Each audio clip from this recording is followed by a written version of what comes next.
परडेही वज़ीर बिलावल भुट्टो ज़रदारी चयो आहे त परडेही पॉलिसी जो बुनियादी फ़लसफ़ो आहे त इमदाद न पर वापार घुर्जे। जापान जे दौरे जो मक़सद ॿितरफ़ी वापार खे हथी वठाइणु आहे। जापान ऐं पाकिस्तान में ॿितरफ़ी वापार खे वधाइण जा वसी मौक़ा मौजूद आहिनि। बिलावल भुट्टो ज़रदारी जो जापान जे दौरे दौरान पाकिस्तानी कम्यूनिटी खे ख़िताब। तरक्की ऐं रिथाबंदी वारे वफ़ाक़ी वज़ीर एहसन इक़बाल चयो आहे त तहरीक इंसाफ़ IMF सां मुआहिदो नाकाम बणाइण जी भरपूर कोशिश कई। IMF सां मुआहिदे जे नतीजे में मुल्की मईशत बहितर थींदी। मुआहिदो थियण ते तहरीक इंसाफ़ अॻवान मातम करे रहिया आहिनि। टैक्स में इज़ाफ़ो न थियण ताईं पाकिस्तान खे ॿियनि खां ख़ैरात वठणी पवंदी। सुभाणे खे टैक्स न ॾींदड़नि जी निशानदी करणु घुर्जे। मईशत जी बहाली लाइ प्लान जी ज़रूरत आहे जेको तयारु कयो वियो आहे।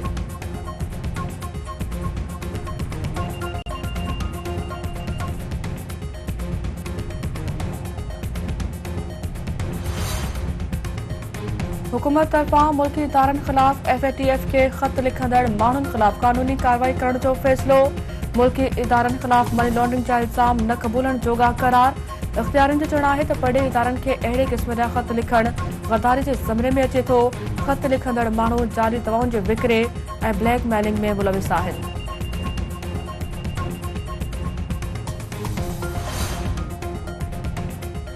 मुस्लिम लीग काफ सरबराह चौधरी शुजात हुसैन जी पंजाब जे अॻूणे वॾे वज़ीर चौधरी परवेज़ राई सां जेल में मुलाक़ात। मुल्की सियासी सूरतहाल ते सलाह मशवरा। मध्य जे कचेवारे इलाइक़े में खरोस ऐं नारेजा बिरादरी में पुराणी तकरार तां रतो छाण। 5 ॼणा मारिजी विया। हिकु ॼणे जो लाश थाणे ते मुंतक़िल। ॿिन्हिनि धुरियुनि में वक़्फ़े सां जदीद हथियारनि सां फायरिंग। इलाइक़ो जंग जो मैदान।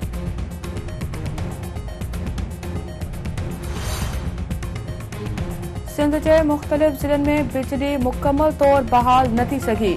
सूबाई वज़ीर इम्तियाज़ शेख जी कोशिशुनि बावजूद वेरियासीन में बिजली बदस्तूर बंद।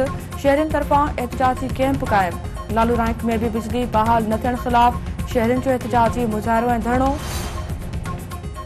बलोचिस्तान जे इलाइक़े शिरानी में सिक्योरिटी चेक पोस्ट ते दहशतगर्दनि जे हमले में 3 पुलिस ऐं 1 FC एहलकार शहीद। जवाबी कार्रवाई में 1 दहशतगर्द मारिजी वियो।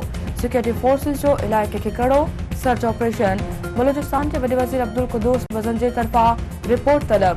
परडेही वज़ीर बिलावल भुट्टो ज़रदारी, वॾे वज़ीर मुराद अली शाह, सूबाई वज़ीर शर्जिल मेमन ऐं ॿियनि तरफ़ां हमले जी मुज़म्मत। कराची जे मेयर मुर्तज़ा वहाब कुर्बानी जी ईद दौरान सफ़ाई इंतज़ामनि खे बहितरीन करार ॾेई छॾियो। संदसि चवणु आहे त सॉल्ट वेस्ट मैनेजमेंट सफ़ाई ॾांहुं बहितरीन इंतज़ाम कया आहिनि। 3 ॾींहनि दौरान 1 लख टन खां वधीक कचरो खयो वियो आहे। शहर में गंद फिटो कंदड़नि 115 माण्हू गिरफ़्तार किया विया आहिनि। माज़ी जे मुक़ाबले में हिन भेरे अवाम खे कंहिं बि परेशानी जो मुंहुं न पियो आहे।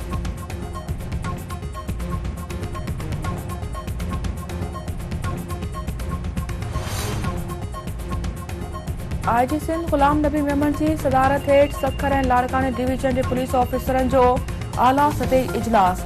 2 डिवीजननि में अमन-अमान जी सूरतहाल जो जाइज़ो। IG सिंध गुलाम नबी मेमन जो चवणु आहे त पुलिस जी भरपूर कोशिशुनि सां औरतानी आवाज़ ते हिरकाए अगवा करण जे वाक़िअनि खे रोकियो वियो आहे। कचे मां ॾोहारियुनि जे थाकनि जो ख़ात्मो आंदो वेंदो। ॾोहारियुनि जे ख़ात्मे लाइ मुआशिरे में हर फ़र्द खे किरदारु अदा करणो पवंदो।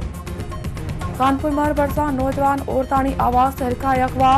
फ़कीर करीम बख़्श महर जे वारसनि सां धाड़ेलनि जो फ़ोन ते राब्तो। 30 लख रुपया भुंग तलब।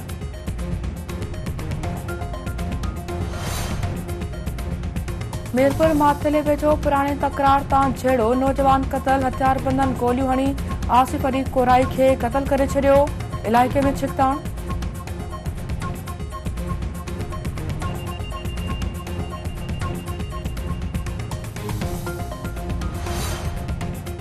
पीरगोट वेझो हथियारबंदनि हथां ज़ख़्मी नौजवान सूर न सहंदे फ़ौत।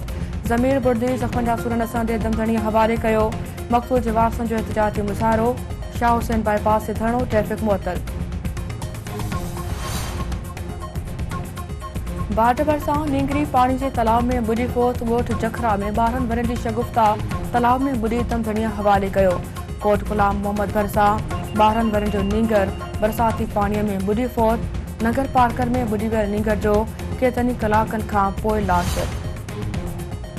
नंगर पार्कर वेझो परिणियल औरत मुबैना तौर फाउ खाई आपघात करे छॾियो। ॻोठ गांगे जी वांड में 30 वरनि जी नारी घर अंदर फाउ खाई ज़िंदगी जो अंत आणे छॾियो।